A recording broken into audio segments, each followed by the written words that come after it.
रायगडमध्ये मुंबई गोवा महामार्गावर मोठी वाहतूक कोंडी झाली आहे। वाहतूक कोंडीमुळे वाहनांच्या लांबच लांब रांगा लागल्यात।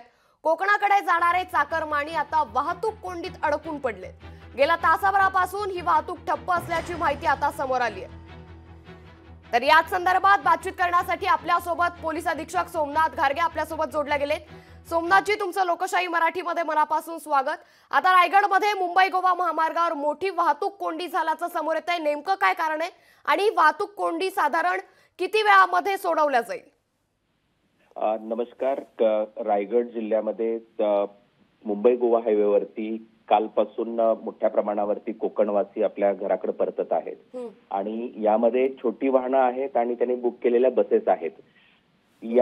यांची जी वाहतूक आहे ती सुरळीत होण्यासाठी रायगड जिल्ह्यामध्ये साधारणतः 400 पेक्षा जास्त पोलीस जे आहेत तैनात करण्यात आलेले आहेत।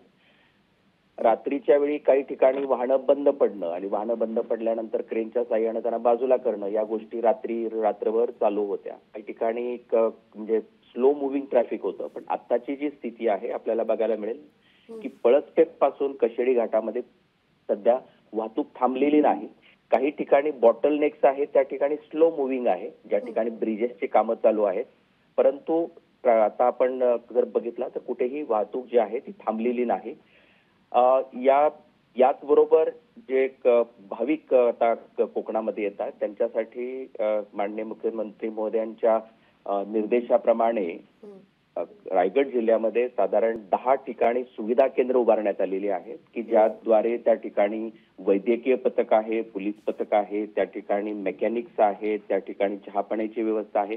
ही एवढ्यासाठीच करण्यात आलेली आहे की लांबचा पल्ला आहे आणि फॅमिली सोबत असते, अशा वेळी त्यांना थोडं थांबता यावं, त्या ठिकाणी पार्किंग असावं, टॉयलेटची आणि त्या ठिकाणी मोठ्या प्रमाणावरती भाविक थांबता आहेत आणि प्रशासनाची जी व्यवस्था आहे आणि याद्वारे जी आता वाहतूक कोंडी मध्ये कुठे समजा किंवा स्लो मुव्हिंग होतो की वाहनं बंद पडतात, अशा वेळी ठिकठिकाणी क्रेन्स जे आहेत ते ठेवण्यात आलेले आहेत आणि आता जर आपण बघितलं तर वाहतूक जी आहे ही म्हणजे सुरळीत आहे, स्लो मुव्हिंग आहे।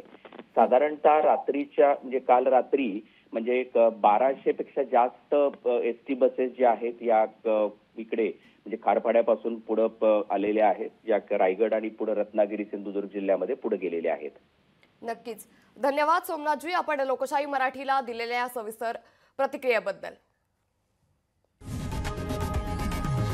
लोकशाही मराठी ऐका, पहा, जागरूक रहा।